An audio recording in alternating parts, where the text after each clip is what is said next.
Welcome back, STEMers. Today we're going to do section 2.4. And what you're going to notice is that 2.4 is kind of broken into two ideas that, in my opinion, are kind of two different topics. So we're going to use two videos for today's lesson.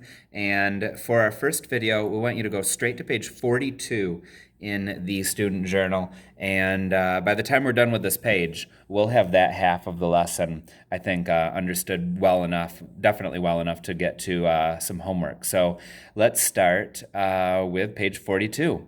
What we're going to do today is we're going to take what we learned in Unit 1 and we're going to apply it to writing equations of quadratics. So let's take a look at number 1 here. We want to write an equation of this parabola in vertex form. So let's talk about what that means. I look at this and I look at it and think, okay, it's been shifted to the right 2, down 2. That stuff we did a lot of in Unit 1. So I'm thinking, okay, so what did that look like? So I'll go y equals... Okay, so the stuff that was horizontal happened inside the parentheses. So if we went to the right 2, it would be x, and things in the parentheses always did the opposite of what you'd expect. So if it was to the right 2, it was actually a minus 2 right here, and then it's quadratic, so it's going to be squared. And then if we shift it down 2, we would just put a minus 2 right here, wouldn't we? All right, so what are we missing here? Let's see, it's going up, so this is going to have to be a positive value, right? But I wonder if it's supposed to be a different number right there. Like, basically, was there a vertical stretch? So I'm going to look at this. In a parent function, you would go over 1, up 1, and there would be a point right here. But that didn't happen. I go over 1, and you have to go up 2 to get to that point. So this must have been a vertical stretch of 2. And look at that. By taking what I remember from Unit 1, I'm able to take a graph of a parabola, and I'm able to just stare at it and know what the graph of it's going to be.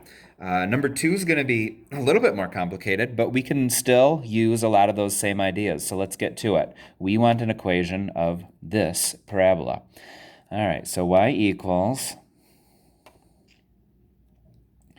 All right, this one went to the right or left? Not at all. So this one, we had to shift it a little bit. So this one won't have an x plus or minus anything. It'll just be an x because we're not going to the right or left. So it'll be just x squared.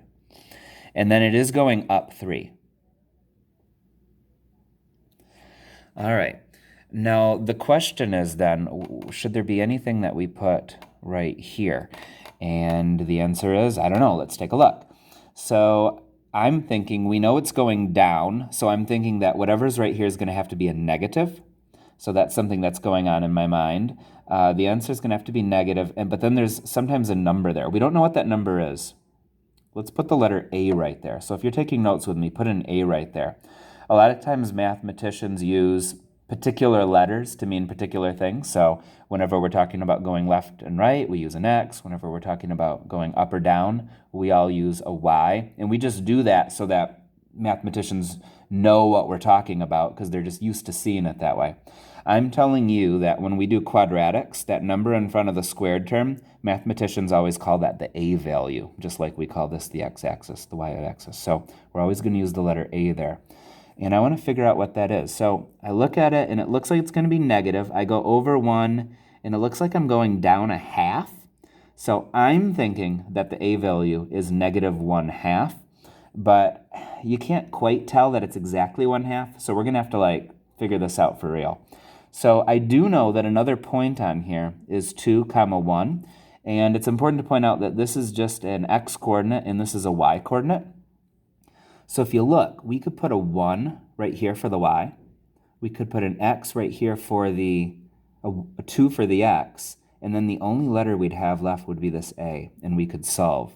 I suspect we're either going to get negative 1/2 or a number really close to it, but we better make sure. So our y value, we have a 1, and okay, we don't know what A is yet. We know that an x value is 2, so it's going to be 2 squared plus 3. So let's solve for A. 1 equals 2 squared is 4, so I'm going to write that as 4A plus 3. I'll subtract 3 from each side. It's negative 2 equals 4A. I'll divide by 4. and we get a equals, oops, this was not divided by -4. That's divided by +4, and that reduces to -1/2. So we're not totally surprised, right? It did look like that, and it turns out that's exactly what it is. So now we know this is -1/2. So I'm just going to rewrite this. Y equals -1/2 x squared plus 3. All right.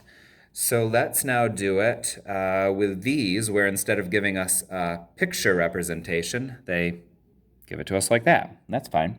So we have y equals, all right, so the vertex is -1, -8. So it got shifted backwards 1. It got shifted to the right 1. So inside, there's going to be a horizontal shift backwards 1. It does the opposite inside the parentheses, so it'll be a +1 squared because it's quadratic. And then down 8, so -8. And we do not know that a value. So we have to figure that out now. And at this point, I actually don't know whether it's positive or negative. We're just gonna have to figure it out. So same thing, we have an extra x value, which can go there, and a y value that can go there, and that will allow us to solve for a. So let's do it. I'm actually gonna do it over here. I just feel like there's a little extra room there. So I'm gonna go, the y value is 0. So 0 equals, I don't know a yet, so a. All right, parentheses, x plus 1, so it's gonna be -3 plus 1. Squared -8.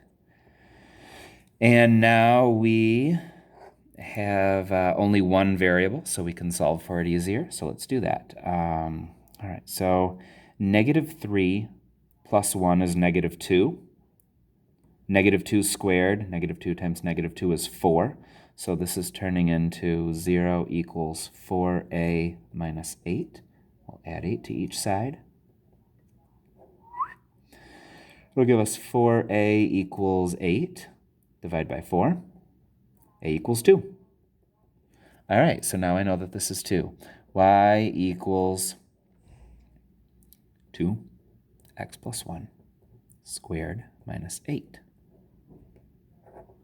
And I wrote an equation of the parabola, and it's in vertex form. Why do we call it vertex form? Because I can just stare at it and know that the vertex is -1, -8. Yay.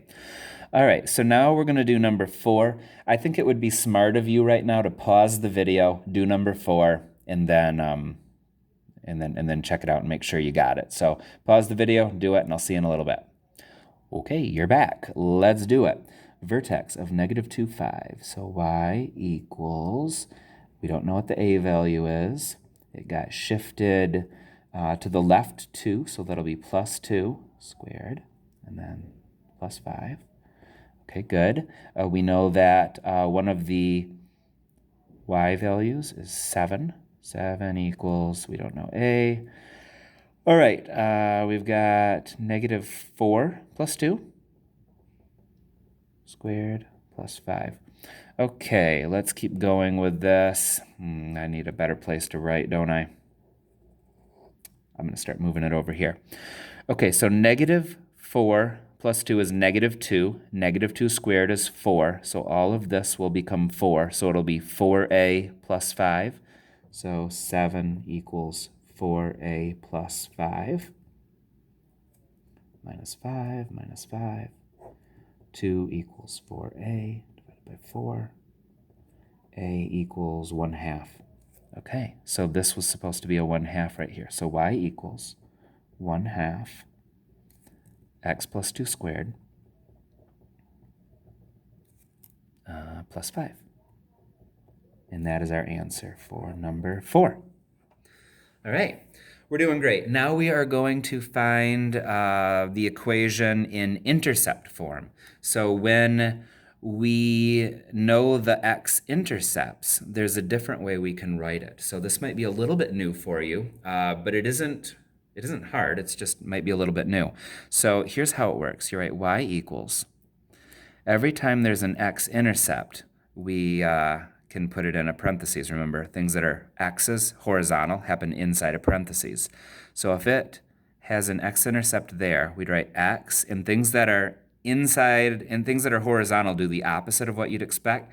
So if -4 is one of the x-intercepts, we would put +4 there.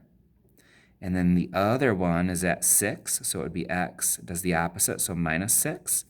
And then again, we don't know the a value. So I go like this. Excuse me.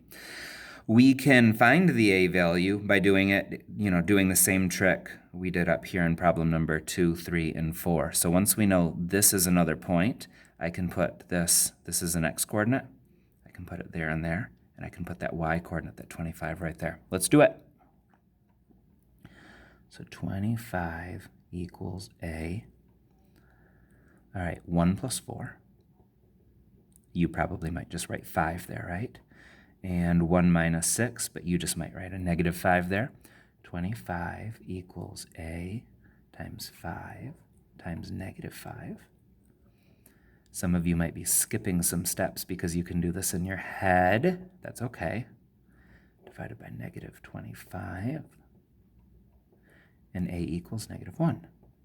So this value should have been -1. So I'm just going to rewrite that right here, and then that'll be my answer to the problem. So y equals, you can write -1, but most people would probably just write -x plus 4, x minus 6.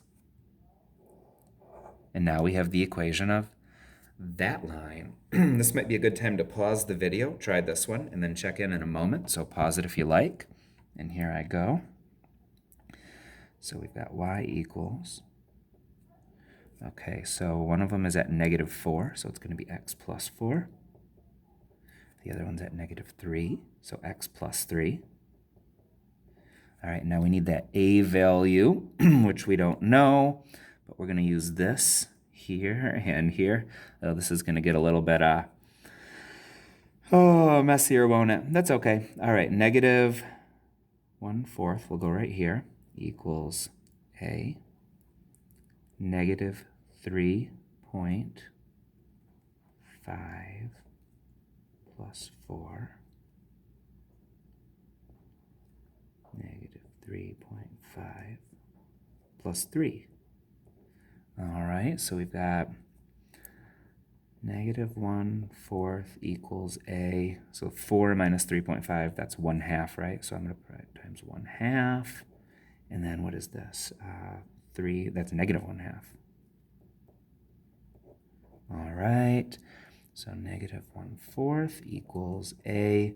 1/2 times 1/2 is 1/4, and there's a negative, so it's going to be -1/4. All right. So if you multiply by the reciprocal, -4/1, that gets these to cancel out. -4/1. A equals 4 on the top, 4 on the bottom. So 4 divided by 4 is 1, and the negatives cancel out. A equals 1. So this is the answer to the problem. If a is 1, we could probably just get rid of that, couldn't we? There it is. All right, let's do this one. It's pretty likely that this probably still is not something you're super comfortable with, so let's do at least number 7 together, and then maybe we'll call it. So x-intercepts of -5 and 8. So y equals, it crosses the x-axis at -5, so we'll put a +5 there. Horizontal things do the opposite of what you'd expect. So x minus 8. And then we don't know the a value yet, okay? We know that one of the y values is 84. So 84 equals, we don't know the a value. That's actually what we're trying to do right now. That's our goal. Once we have that, we about got it. Okay, then we can put a 1 in for x. 1 plus 5, 1 minus 8. 84 equals, excuse me, a times 6 times -7. That's -42. So 84 equals -42a. And divide by -42. Divide by -42. That's -2. So A is -2. So our final answer here is, so this was supposed to be a -2. So y equals -2. Boy, I'm being sloppy right now. -2, x plus 5, and x minus 8. Cool. If you want to try number 7, give it a go. But at this point, I think you probably just head to probably to the homework or to the next video. If you do want the answer to number 8, let's see, this is 2.4. It is y equals 1/4 x minus 7, x minus 10. So if you wanted to do it, you could use that to check your answer. Thanks for watching.